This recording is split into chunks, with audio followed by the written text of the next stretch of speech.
Welcome to my channel, Learner. स्वागत है आज की वीडियो में। मेरा नाम है सचिन कुमार। आज हम इस वीडियो में जानने वाले हैं जो भी इंडस्ट्रीज में यूज होने वाले शॉर्ट्स फॉर्म जो डेली यूज किया जाता है। तो चलिए आज का वीडियो स्टार्ट करते हैं। सबसे पहले है OEE। इसका मतलब है ओवरऑल इक्विपमेंट एफिशिएंसी या इफेक्टिवनेस।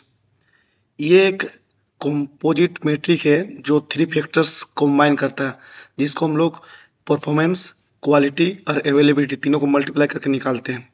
इसका हम लोग अगर यूज का बात करेंगे तो अगर आउटपुट लो है तो OEE को ब्रेक डाउन करके एग्जैक्ट इशू आइडेंटिफाई किया जाता है। दूसरा पॉइंट है KPI।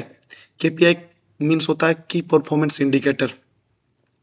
ये एक मेजरेबल मेट्रिक्स होते हैं जो परफॉर्मेंस ट्रैक करते हैं। इसका यूज प्रमोशन, अप्रेजल और टारगेट एवोल्यूशन सब KPI बेस्ड होता है। नेक्स्ट पॉइंट है KRA। इसका मीन्स KRA का मीन्स की रिजल्ट एरिया। ये एम्प्लॉय की कोर रिस्पॉन्सिबिलिटी डिफाइन करता है। हर रोल का क्लियर KRA होता है जिससे अकाउंटेबिलिटी फिक्स होती है। नेक्स्ट पॉइंट है WIP। WIP means work in progress. वो काम जो स्टार्ट हो चुका है पर कंप्लीट नहीं हुआ उसको हम लोग WIP बोलते हैं। जैसे excess WIP equal to bottleneck और डिले होता है। नेक्स्ट पॉइंट है BOM। BOM का means bill of materials. Product बनाने के लिए रिक्वायर्ड कंपोनेंट की स्ट्रक्चर लिस्ट होता है। इसका रियल यूज होता है अगर बम में एरर आएगा तो प्रोडक्शन फेलियर हो सकता है। नेक्स्ट पॉइंट है TAT। TAT means turn around time. ये एक यूनिट बनाने में लगने वाला एक्चुअल टाइम, मतलब एक प्रोडक्ट को बनाने में एक्चुअल कितना टाइम लग रहा है, इसको हम लोग TAT बोलते हैं। या तो एक टास्क को कंप्लीट करने में कितना टाइम लगता है टोटल टाइम, उसको हम लोग TAT बोलते हैं। इसमें कस्टमर सेटिस्फेक्शन डायरेक्टली TAT पर डिपेंड करता है कि हम लोग उस कितना जल्दी उसका डिमांड को फुलफिल करते हैं। फिर नेक्स्ट टाइम आता है, फिर नेक्स्ट पॉइंट है CT मीन्स साइकिल टाइम। एक प्रोडक्ट बनाने में लगने वाला टाइम, एक्चुअल टाइम को हम लोग साइकिल टाइम बोलते हैं। अगर हम लोग साइकिल टाइम को रिड्यूस कर देंगे तो प्रोडक्टिविटी अपने आप इंक्रीज हो जाएगी। नेक्स्ट पॉइंट है ऑर्डर से लेकर मटेरियल डिलीवरी तक का टोटल टाइम को हम लोग लीड टाइम बोलते हैं। ये एक इसमें एक एडवांटेज ये होता है कि अगर हम लोग लीड टाइम को कम करके रखेंगे तो जो भी हमारा कॉम्पिटिटिव वेंडर रहता है उनसे हम आगे रहेंगे। फिर आता next point MRP। MRP means material requirement planning. ये वो MRP नहीं है जो प्रोडक्ट के पीछे लिखा रहता है, उसका मतलब होता है मैक्सिमम रिटेल प्लस। ये इंडस्ट्रीज में यूज होने वाला MRP होता है जिसका मतलब है मटेरियल रिक्वायरमेंट प्लानिंग। ये मटेरियल डिमांड प्लानिंग सिस्टम होता है जो स्टॉक आउट और ओवर स्टॉक दोनों को अवॉइड करता है। फिर आता है MPS। MPS means master production schedule. ये प्रोडक्शन का हाई लेवल प्लान होता है जो डिमांड के हिसाब से प्रोडक्शन को अलाइन होता है। फिर आता है JIT, जस्ट इन टाइम। ये डिमांड के टाइम पर ही सप्लाई करता है और इसका यूज इन्वेंट्री को कॉस्ट को रिड्यूस करना होता है।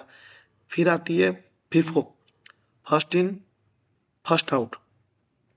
ओल्ड मटेरियल पहले यूज करना होता है, न्यू मटेरियल बाद में यूज करना होता है। इस FIFO का मतलब ये है first in first out. LIFO, last in first out. इसका मतलब ये कि लेटेस्ट मटेरियल पहले यूज हो करो और जो फर्स्ट में आया उसको बाद में यूज करो। इसका यूज होता है अकाउंटिंग सिनेरियो में यूज होता है LIFO का यूज। और FIFO का यूज हम लोग स्टोर डिपार्टमेंट में ज़्यादा यूज करते हैं और LIFO कहाँ करते हैं, अकाउंटिंग सिनेरियो में यूज करते हैं। फिर आता है SMAD, single minute exchange of die.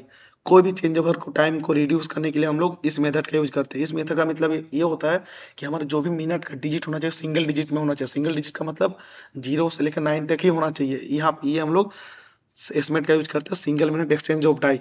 इससे क्या होता है हमारा जो प्रोडक्शन फ्लेक्सिबिलिटी इंक्रीज हो जाती है। फिर आती है VSM। VSM means value stream mapping. ये क्या करता है, प्रोसेस फ्लो का एक विजुअल रिप्रेजेंटेशन बनाती है जो वेस्ट को आइडेंटिफाई करने में हमारे इंप्रूव करती है। फिर आती है 5S। 5S means short, set, sign और स्टैंडर्डाइज और सस्टेन। ये वर्कप्लेस को ऑर्गेनाइजेशन सिस्टम बनाने के लिए इसका हम लोग यूज करते हैं। इसका यूज करने से क्या होता है, एफिशिएंसी और सेफ्टी इंप्रूव होती है।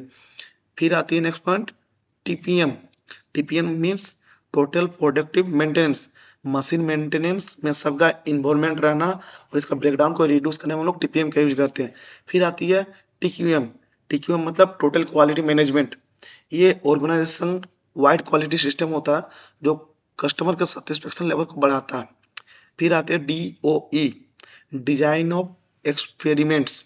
ये क्या करता है, कंट्रोल एक्सपेरिमेंट से बेस्ट सोल्यूशन फाइंड करता है और इस प्रोसेस ऑप्टिमाइजेशन के लिए इसको हम लोग यूज करते हैं DOE का, मतलब डिजाइन ऑफ एक्सपेरिमेंट्स का। फिर आता है RCA, रूट कोज एनालिसिस।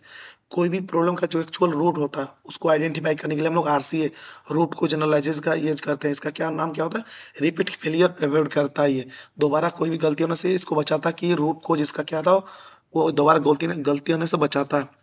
फिर नेक्स्ट पॉइंट है CAPA, corrective action and preventive action. ये क्या करता है, problem fix plus future prevention. अभी जो प्रॉब्लम चल रहा है हमारे फ्यूचर में दोबारा प्रॉब्लम नहीं आएगा, वो कापा से हम लोग सही कर सकते हैं और उसका काम होता है सिस्टम इम्प्रूवमेंट के लिए। फिर आता है ECR, इंजीनियरिंग चेंज रिक्वेस्ट। इसका काम होता है कि चेंज इनिशिएट करने का रिक्वेस्ट होता है, कोई भी चेंज करने के लिए हम लोग इसको ECR डालते हैं और डिजाइन प्रोसेस को अपडेट करते हैं। फिर आते हैं ECN, इंजीनियरिंग चेंज नोटिस। इसका काम होता है अप्रूव चेंज का ऑफिशियल नोटिस। कोई भी अगर हम लोग चेंजेस कर रहे हैं इसके लिए हम लोग उसको ऑफिशियल नोटिस देते हैं। ये ऑल डिपार्टमेंट वाइज अपडेट होता है ECN, इंजीनियरिंग चेंज नोटिस। फिर आती है PFD, प्रोसेस फ्लो डायग्राम। इसका मतलब होता है step by step process mapping. कोई भी विजुअल एक मैपिंग हम लोग बना देते हैं उसमें स्टेप बाय स्टेप क्या हम लोग प्रोडक्ट बना रहे हैं उसका एक डायग्राम बना रहता है। फिर आती है PFMEA, process failure mode effect analysis. इसका प्रोसेस लेवल रिस्क एनालिसिस करने के लिए हम लोग इसको यूज करते हैं कि हम लोग ये प्रोसेस नहीं करने से क्या फेलियर आ सकता है, उस फेलियर से बचने के लिए हम लोग PFMEA का यूज करते हैं।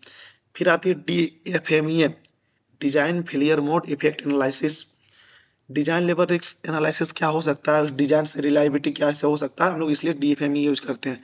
फिर आते हैं APQP, advance product quality planning. इसका यूज होता है प्रोडक्ट लॉन्च प्लानिंग फ्रेमवर्क के लिए, मतलब स्मूथ लॉन्च हम लोग कैसे कर सकते हैं कोई भी एडवांस प्रोडक्ट के लिए। फिर आती है PPAP, production part approval process. इसका काम होता है प्रोडक्शन अप्रूवल सिस्टम को कस्टमर वैलिडेशन देना कि प्रोडक्शन पर हम लोग जो भी अप्रूवल प्रोसेस दे रहे हैं उसमें प्रोडक्शन अप्रूवल सिस्टम होना चाहिए। फिर आता है CP, कंट्रोल प्लान।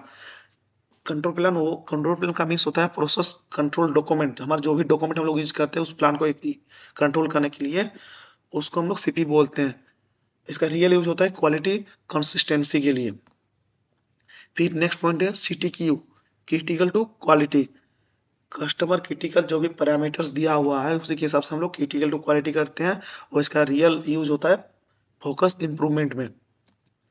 फिर है VOC, वॉइस ऑफ कस्टमर, मतलब कस्टमर का एक्सपेक्टेशन क्या होता है और इसका रियल यूज होता है प्रोडक्ट डिजाइन के लिए। VOC का हम लोग यूज करते हैं प्रोडक्ट डिजाइन के लिए। VOE, वॉइस ऑफ एम्प्लॉय, मतलब कोई भी एम्प्लॉय का फीडबैक क्या होता है उसको हम लोग VOE बोलते हैं कि वॉइस ऑफ एम्प्लॉय।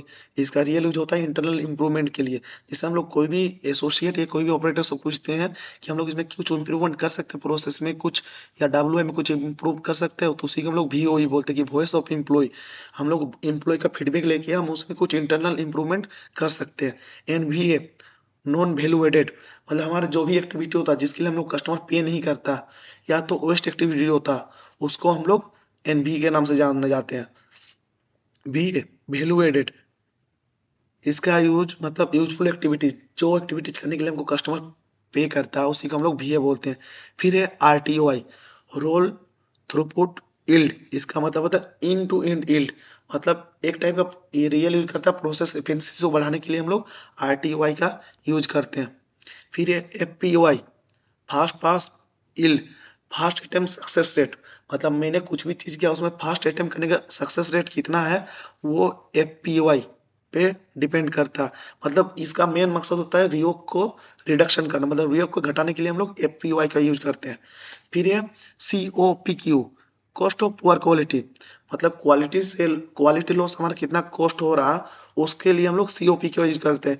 इसका सीधा यूज होता है प्रॉफिट इम्पैक्ट के लिए।